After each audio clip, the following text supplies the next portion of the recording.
जय हिंद दोस्तों, study fuse channel में आप सभी का तहे दिल से स्वागत है। जी हाँ दोस्तों, जैसा कि आप सभी को पता है कि बेसिक शिक्षा विभाग में नेट एग्ज़ाम 2024 की घोषणा हो चुकी है, जिसको परख ऐप के माध्यम से संपादित किया जाएगा, जिसकी सारी जानकारी विभाग के द्वारा आप सभी को दी गई है। तो दोस्तों, यहाँ पर मैं नेट एग्ज़ाम कब होगा और नेट एग्ज़ाम को कंडक्ट कराने के लिए कौन कौन से सब्जेक्ट निर्धारित किए गए हैं, साथ ही साथ परख ऐप पर आपको कौन कौन सी दिक्कतें आने वाली है, उस सभी के समाधान के साथ, जैसे कि आपको परख ऐप कैसे डाउनलोड करना है, परख ऐप का प्रयोग कैसे करेंगे, परख ऐप पर लॉगिन कैसे करेंगे और दोस्तों परख ऐप के माध्यम से आप ओएमआर शीट को स्कैन कैसे करेंगे। साथ ही साथ दोस्तों ओएमआर कौन कौन से ओएमआर किस किस क्लास के लिए प्रयोग में आने वाले हैं, सारी जानकारी के साथ मैं इस वीडियो में आप लोगों के समक्ष आया हूं।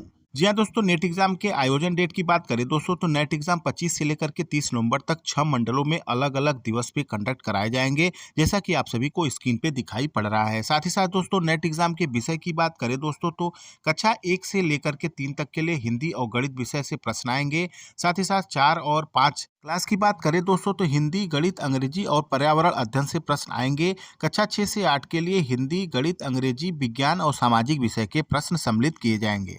तो चलिए दोस्तों, इस वीडियो में हम चर्चा करते हैं कि कैसे आप नेट एग्जाम को पूरी तरीके से सफलतापूर्वक कंडक्ट कराएंगे, साथ ही साथ परख ऐप को कैसे आप आसानी से सावधानीपूर्वक यूज करेंगे। संपूर्ण जानकारी देखते हैं इस वीडियो में। वीडियो को आगे बढ़ाने से पहले आप सभी मित्रों से मेरा निवेदन है कि यदि मेरे चैनल पे नए आए हैं तो मेरे चैनल को सब्सक्राइब कर लें, साथ ही साथ बेल नोटिफिकेशन बटन को ऑन कर लें ताकि इसी तरह की वीडियो आप सभी मित्रों को मिलती रहे। तो चलिए दोस्तों, नेट एग्जाम से संबंधित सारी जानकारी को इस वीडियो में धीरे धीरे शेयर करते हैं। सबसे पहले दोस्तों आपको परख ऐप को इंस्टॉल करना होगा।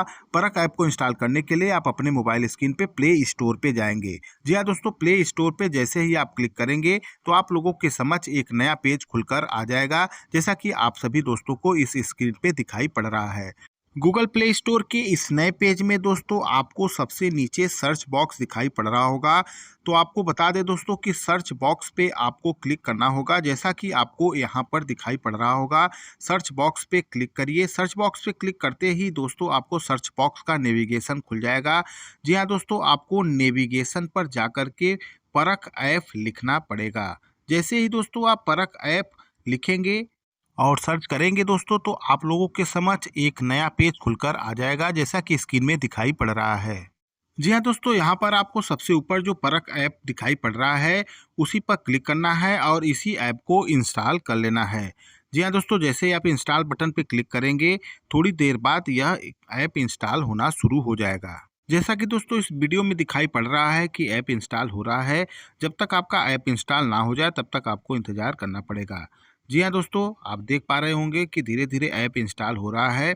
जब ऐप इंस्टॉल हो जाएगा तो यहाँ पे दोस्तों आपको ओपन बटन दिखाई पड़ने लगेगा। जी हाँ दोस्तों, आप देख पा रहे होंगे कि जैसे कि आपका ऐप इंस्टॉल हो चुका है।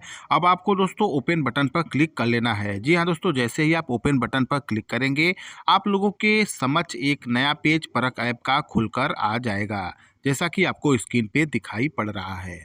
जी हाँ दोस्तों, इस नए पेज में आपको दिख रहा है लॉगिन नंबर और पासवर्ड। जी हाँ दोस्तों, आपको बता दें कि लॉगिन नंबर में आपको अपना मोबाइल नंबर जो कि आपका रजिस्टर्ड नंबर है उसे आपको यहाँ पे डालना होगा। साथ ही साथ पासवर्ड में भी आपको मोबाइल नंबर ही इंटर करना पड़ेगा। इंटर करने के बाद दोस्तों आपको लॉगिन बटन दबा देना होगा। इसके बाद दोस्तों आप देख पा रहे होंगे जो भी परमिशन परख ऐप के द्वारा आपसे मांगा जा रहा है, जैसे कि पिक्चर, लोकेशन, सभी को आपको लोकेशन और पिक्चर के लिए एक्सेस दे देना होगा। इसके बाद दोस्तों आपके समक्ष एक नया पेज खुलकर आ जाएगा। जी हाँ दोस्तों, यह पेज आपको जैसा कि यहाँ दिखाई पड़ रहा है दोस्तों कक्षा 1 से लेकर के 3 तक के छात्रों का और 4 से लेकर के 5 तक के छात्रों का, यदि आपका कंपोजिट विद्यालय है तो 6 से लेकर के 8 तक के बच्चों का भी डेटा यहाँ पर आपको दिखाई पड़ेगा। तो सबसे पहले दोस्तों आपको बता दें कि ऊपर आपको 3 डॉट बटन दिखाई पड़ रहे हैं। जैसे इस पे क्लिक करेंगे दोस्तों तो यहाँ पर आपको हेल्प का बटन दिखाई पड़ेगा। हेल्प बटन के माध्यम से आप कोई भी हेल्प से संबंधित जानकारी ले सकते हैं। जी हाँ दोस्तों, परख ऐप को खोलने के बाद, यहाँ तक खोलने के बाद दोस्तों सबसे पहले जो काम आपको करना है, आपको बता दें दोस्तों कि इस ऐप के राइट साइड में सबसे ऊपर कॉर्नर पर रिफ्रेश बटन दिखाई पड़ रहा है। तो दोस्तों आपको यहाँ पर क्लिक कर देना होगा। जी हाँ दोस्तों, रिफ्रेश बटन दबाने से आपके पोर्टल पर जो भी बच्चे क्लास वाइज शो कर रहे होंगे वो इस परख ऐप पे रिफ्रेश होकर के शो करने लगेंगे। यहाँ पर क्लिक करेंगे दोस्तों तो सबसे पहले आपको रिफ्रेश बटन पे एस पे क्लिक करना होगा और एस पे क्लिक करने के बाद आपको बता दें दोस्तों कि आपके जितने भी बच्चे पोर्टल पर पहले से इनरोल हैं, रजिस्टर हैं, वो यहाँ पर ऐप पर भी शो करने लगेंगे। इसके बाद दोस्तों रिफ्रेश बटन के बगल में आपको एक और बटन दिखाई पड़ रहा होगा। इस बटन को आप दोस्तों जैसे ही क्लिक करेंगे तो आपके समक्ष एक नया पेज खुलकर आ जाएगा। जी हाँ दोस्तों, यहाँ पर आप देख पा रहे होंगे सेटिंग बटन है। यहाँ पर आपको स्कैनिंग के दौरान टांच को ऑन रखना है या नहीं, तो इसको ऑन रखना पड़ेगा। जी हाँ दोस्तों, यहाँ पर जो भी चीज़ें दिखाई पड़ रही हैं एज इट इज़ इसको वैसे ही रहने देना पड़ेगा। तो चलिए दोस्तों, अब हम आपको बताते हैं कि कैसे आपको ओएमआर शीट को स्कैन करना है। हर एक बच्चे का ओएमआर कैसे आप स्कैन करेंगे। तो उदाहरण के लिए मान लेते हैं दोस्तों, मान लीजिए कोई भी बच्चा कक्षा 3 का है, तो यहाँ पर 1 से लेकर के 3 तक का जो बटन दिया है उस पे आपको क्लिक कर देना होगा, जैसा कि चित्र में दिखाई पड़ रहा है। जी हाँ दोस्तों, जैसे इस पर आप क्लिक करेंगे तो आप सभी के सामने एक नया पेज खुलकर आ जाएगा। यहाँ पर दोस्तों आपको क्लास सेलेक्ट करना होगा। जैसे कि यहाँ पर मैं क्लास 3 को सेलेक्ट कर लेता हूँ और क्लास 3 को सेलेक्ट करने के बाद दोस्तों आपको नेक्स्ट बटन पर क्लिक करना होगा, जैसा कि चित्र में दिखाई पड़ रहा है। जी हाँ दोस्तों, जैसे ही आप नेक्स्ट बटन को क्लिक करेंगे तो सभी बच्चों का डेटा आपको जैसा चित्र में दिखाई पड़ रहा है दिखाई पड़ने लगेगा। यहाँ पर दोस्तों आप देख पा रहे होंगे कि स्कूल का नाम, डिस्ट्रिक्ट और आपका कौन सा ब्लॉक है, यूडाइस कोड किस उस विद्यालय का यूडाइस कोड भी शो करेगा और क्लास भी शो करेगा। साथ ही साथ दोस्तों आप देख पा रहे होंगे कि क्लास 3 में जितने भी बच्चे इनरोल्ड हैं, रजिस्टर्ड हैं, सभी बच्चों का डेटा यहाँ पर दिखाई पड़ने लगेगा। जी हाँ दोस्तों, आप देख पा रहे होंगे हर एक बच्चे के सामने पी लिखा हुआ है। पी का मतलब प्रेजेंट। जी हाँ दोस्तों, इसको जैसे ही आप क्लिक करेंगे तो ये ए दिखाई पड़ेगा। ए का मतलब हो जाता है एब्सेंट। तो दोस्तों जो भी बच्चे एग्जाम के लिए आए हैं उनके लिए पी पर ही रहने देना पड़ेगा। जी हाँ दोस्तों, इसके बाद आपको नीचे नेक्स्ट बटन पर क्लिक करना होगा, जैसा कि आपको वीडियो में दिखाई पड़ रहा होगा। जी हाँ दोस्तों, जैसे ही आप नेक्स्ट बटन पर क्लिक करेंगे आप लोगों के समक्ष एक नया पेज खुलकर आ जाएगा। जी हाँ दोस्तों, इस नए पेज पर आपको स्कैन बटन, स्कैन रिपोर्ट और समरी बटन दिखाई पड़ रहा होगा। तो चलिए दोस्तों आपको बताते हैं कि कैसे आपको ओएमआर को स्कैन करना होगा। इसके लिए दोस्तों सबसे पहले आपको स्कैन बटन पर क्लिक करना होगा, जैसा कि वीडियो में दिखाई पड़ रहा है। जी हाँ दोस्तों, जैसे ही आप स्कैन बटन पर क्लिक करेंगे तो दोस्तों स्कैन का प्रोसेस शुरू हो जाएगा, जैसा कि आप सभी को वीडियो में दिखाई पड़ रहा है। स्कैनिंग प्रोसेस में दोस्तों आपको ध्यान देना होगा कि ओएमआर शीट पर जो लेफ्ट और राइट में बार कोड बना हुआ है वो कैमरे में सीधे दिखाई पड़ना चाहिए, जैसा कि आपको वीडियो में दिखाया जा रहा है। जी हाँ दोस्तों, जैसे ही आपको यह डिटेक्ट करेगा बार कोड, उसके बाद दोस्तों आपका एक नया पेज खुलकर आ जाएगा, जैसा कि आपको वीडियो में दिखाई पड़ रहा है। यहाँ पर दोस्तों आप देख पा रहे होंगे स्टूडेंट आईडी, बच्चे का स्टूडेंट आईडी और साथ ही साथ स्टूडेंट का नाम और उसका अटेंडेंस प्रेजेंट है कि एब्सेंट दिखाई पड़ रहा है, और जो बच्चे ने प्रश्न को अटेम्प्ट किया है वो भी आपको प्रश्नवार 1 से लेकर के 9 तक दिखाई पड़ रहा है। जी हाँ दोस्तों, यहाँ पे आपको देखना होगा कि यदि कोई भी क्वेश्चन मिसिंग है या फिर बच्चे का स्टूडेंट आईडी नहीं ले पा रहा है तो आपको मैनुअली भरना होगा। जी हाँ दोस्तों, आपको बता दें कि यहाँ पर स्टूडेंट आईडी को अच्छे से मिलान कर लेना है।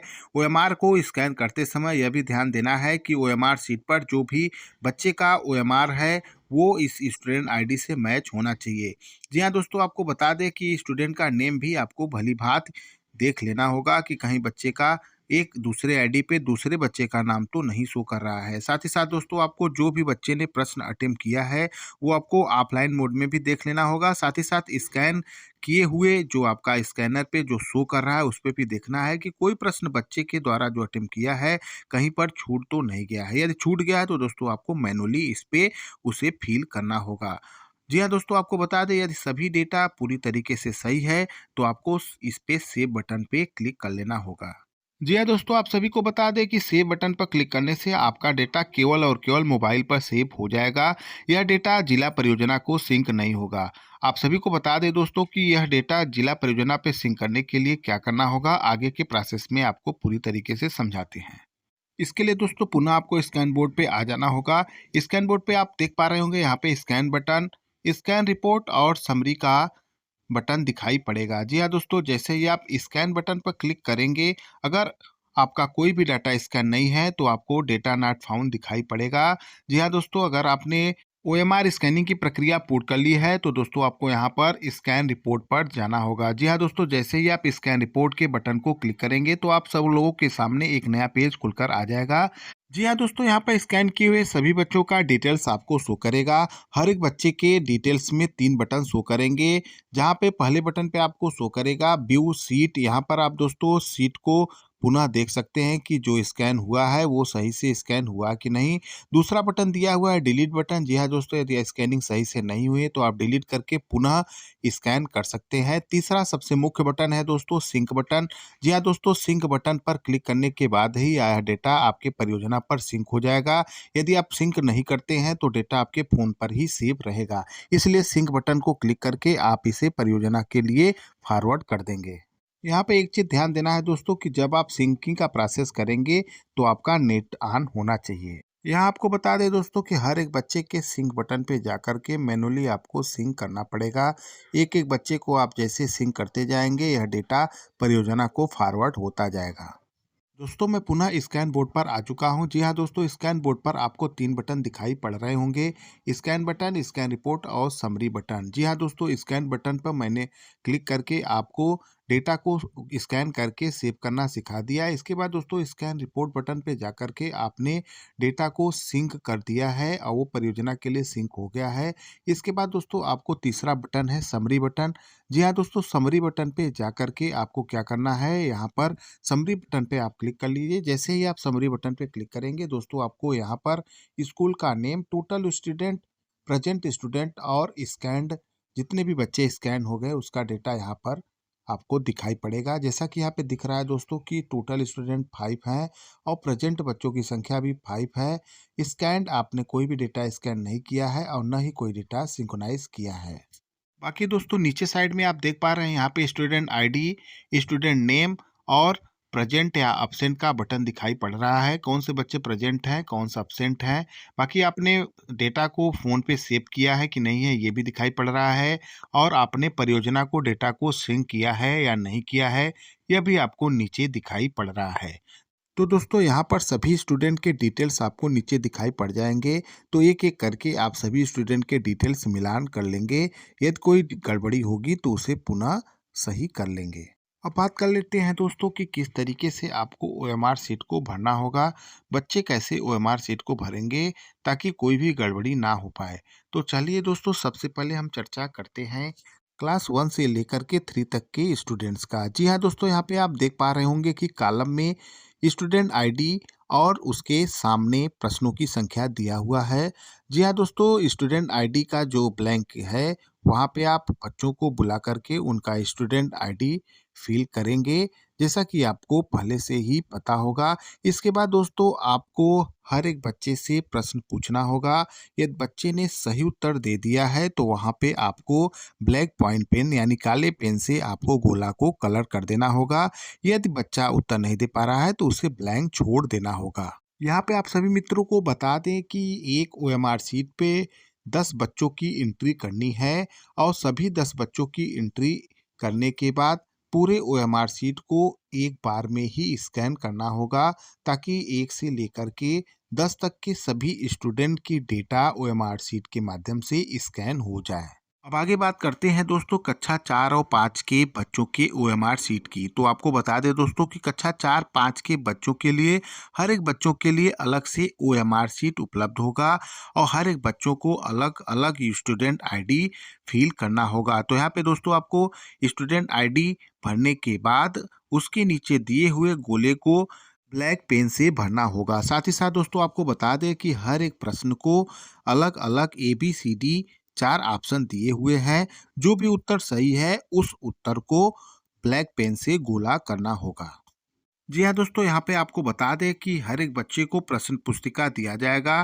प्रश्न पुस्तिका में पूरे 30 क्वेश्चन होंगे और 30 क्वेश्चन के उत्तर यहाँ ओएमआर शीट पर बच्चों को गोला भरकर देना पड़ेगा। अब आगे दोस्तों कक्षा 6, 7 और 8 के स्टूडेंट के ओएमआर शीट कैसे भरी जाएंगी उसका चर्चा कर लेते हैं। तो आप सभी को बता दें दोस्तों कि कक्षा 6, 7, 8 के बच्चों को 60 प्रश्नों की प्रश्न पुस्तिका अलॉट की जाएगी। हर एक बच्चे को यह प्रश्न पुस्तिका दिया जाएगा। साथ ही साथ हर एक बच्चे को OMR शीट भी दिया जाएगा, जिसमें हर एक स्टूडेंट को अपना स्टूडेंट ID भरना होगा। साथ ही साथ स्टूडेंट ID भरने के बाद नीचे दिए हुए गोले को काले पेन से ब्लैक करना पड़ेगा। साथ ही साथ दोस्तों आपको बता दें कि हर एक प्रश्न के लिए 4 ऑप्शन यहाँ पे दिए गए हैं। जैसे कि प्रश्न 1 के लिए ABCD 4 ऑप्शन दिए गए हैं, तो जो प्रश्न संख्या 1 का उत्तर सही होगा उस गोले को बच्चा रंग देगा ब्लैक पॉइंट पेन से। जी हाँ दोस्तों, यहाँ पर आपको एक चीज बता दें कि हर एक OMR पे लेफ्ट और राइट के 2 कॉर्नर दिए गए हैं। साथ ही साथ दोस्तों हर एक कॉर्नर पे आपको ब्लैक डॉट गोला दिखाई पड़ रहा होगा। जब भी आप डेटा को स्कैन करेंगे मोबाइल के माध्यम से, तो ये चारों गोले आपको कैमरे में सीधे दिखाई पड़ने चाहिए। तो चलिए दोस्तों, अब स्कैनिंग में कोई भी गड़बड़ी ना हो, इसके लिए कुछ पॉइंट्स हैं जो आपको बता देते हैं, ताकि आप सावधानी पूर्वक OMR शीट को स्कैन कर पाएं। सबसे पहले दोस्तों आपको ध्यान देना होगा कि OMR हमेशा समतल और सपाट प्लेन पर रखकर ही भरा जाए, कहीं ऊबड़ खाबड़ जगह पे ना रखें, नहीं तो OMR स्कैनिंग में दिक्कत आएगी। तो पहली फॉर्मेलिटी ये होगी। दूसरा दोस्तों, आपको OMR के गोले को पूरी तरीके से ब्लैक करना होगा, सही और क्रॉस का चिन्ह नहीं लगाना होगा। तीसरा चीज ध्यान देना होगा दोस्तों, आपको जो भी नंबर लिखना है वो एकदम जैसे चित्र में दिखाया गया उसी तरीके से लिखेंगे, जो क्रॉस वाला दिखाया गया वैसा नहीं लिखना है। चौथा चीज दोस्तों, आपको मोबाइल वर्टिकल मोड में रखकर ही स्कैन करना होगा। यदि मोबाइल वर्टिकल मोड में नहीं होगा तो स्कैनिंग में दिक्कत आएगी, आपके OMR स्कैन नहीं हो पाएंगे। इसके अलावा दोस्तों आपको जो ध्यान देने वाली चीज है, आपको बता दें दोस्तों कि OMR शीट जब स्कैन करें तो OMR शीट के चारों कॉर्नर पे बने हुए गोले कैमरे में सीधे दिखाई पड़ने चाहिए, ताकि आसानी से आपका OMR स्कैन हो जाए। इसके अलावा दोस्तों सबसे महत्वपूर्ण चीज ध्यान देने वाली बात यह है कि जब भी OMR शीट को स्कैन करें तो अगल बगल एक ही OMR शीट हो, अगल बगल ढेर सारे OMR शीट नहीं होने चाहिए, नहीं तो आपका स्टूडेंट ID गलत तरीके से स्कैन हो जाएगा। जी हाँ दोस्तों, वीडियो को अंत तक देखने के लिए आप सभी मित्रों का बहुत बहुत धन्यवाद। इसी तरह के वीडियो से अपडेट रहने के लिए मेरे चैनल स्टडी फॉर यूथ को लाइक करें, सब्सक्राइब करें और अपने दोस्तों के बीच शेयर करें। धन्यवाद दोस्तों।